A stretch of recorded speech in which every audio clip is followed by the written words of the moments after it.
Today we mark the beginning of our country's march to freedom. As you hear the words of the Declaration of Independence, look around you at the men and women that have given so much to keep us free. Free so that we can be a beacon of liberty to the world. Free so that we can offer hope of a new life to hundreds of nationalities that make up our country. We come from many backgrounds and many nations, and some of them are represented around me today. But we all share the same country. We are the United States of America. And we began with these words: when in the course of human events, it becomes necessary for one people to dissolve the political bands which have connected them to another, and assume among the powers of the earth the separate and equal station to which the laws of nation and of the nation's God entitle them. A decent respect to the opinions of mankind requires that they should declare the causes which impel them for separation. We hold these truths to be self-evident, that all men are created equal, that they are endowed by their Creator with certain unalienable rights, that among these are life, liberty, and the pursuit of happiness, that to secure these rights, governments are instituted among men, deriving their just power from the consent of the governed, that whenever any form of government becomes destructive of these ends, it is the right of the people to alter or abolish it, and to institute new government, laying its foundations on such principles and organizing its powers in such form as to them shall seem most likely to affect their safety and happiness. Prudence indeed dictate that governments long established should not be changed for light or transient causes. But when a long train of abuses and usurpations reduce them to absolute despotism, it is their right, it is their duty to throw off such government and to provide new guards for their future security. Such has been the patient suffrage of these colonies, and such is now the necessity which constrains them to alter their former systems of government. The history of the present King of Great Britain is a history of repeated injustices, of usurpations of all kinds, all having a direct object, the establishment of an absolute tyranny over these states. To prove this, let the facts now be submitted to a candid world. He has forbidden his governors to pass laws of immediate and pressing importance, unless suspended in their operation till his assent should be obtained. And when so suspended, he has utterly neglected to attend to them. He has refused to pass other laws for the accommodation of large districts of people, unless those people would relinquish the right of representation in the legislature, a right unmeasured to them and formidable to tyrants only.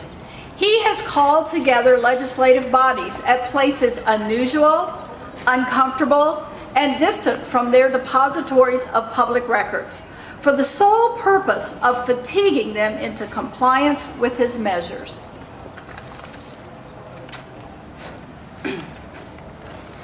He has dissolved representative houses repeatedly, for opposing with manly formless his invasion on the rights of the people.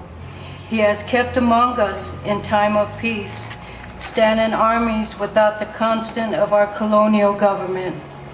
He has combined with others to subject us to a rule of foreigners to our Constitution and not covered by our laws, given his assist to their acts of pretended colonial government.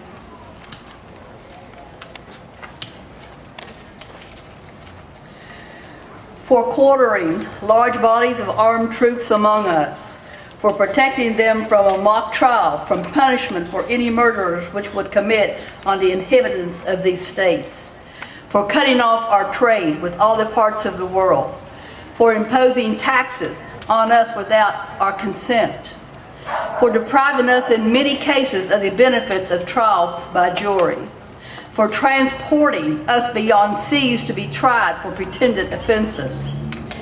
He has plunged our seas, ravaged our coasts, burnt our towns, and destroyed the lives of all of our people.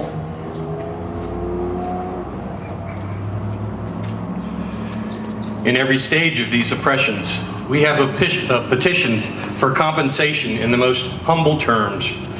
Our repeated petitions have been answered only by repeated injury. A prince whose character is thus marked by every act which may define a tyrant is unfit to be the ruler of a free people. Nor have we neglected attentions to our British brethren. We have warned them from time to time of attempts by their legislature to extend an unwarrantable jurisdiction over us. We have reminded them of the circumstances of our emigration and settlement here. We have appealed to their native justice and honor. We too have been deaf to the voice of justice. We must therefore find it necessary to announce our separation and hold them, as we hold the rest of mankind, enemies in war and in peace, friends.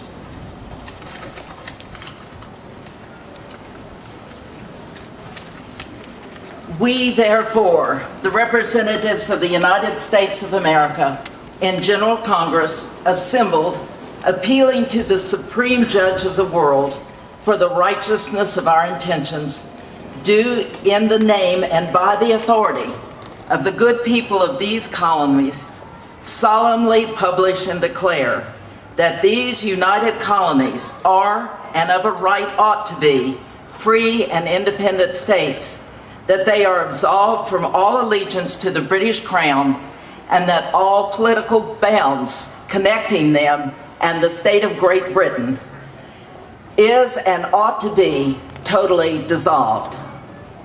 And that as free and independent states, they have the full power to levy war, conclude peace, protection of divine providence. We mutually pledge to each other our lives, our fortunes, and our sacred honor.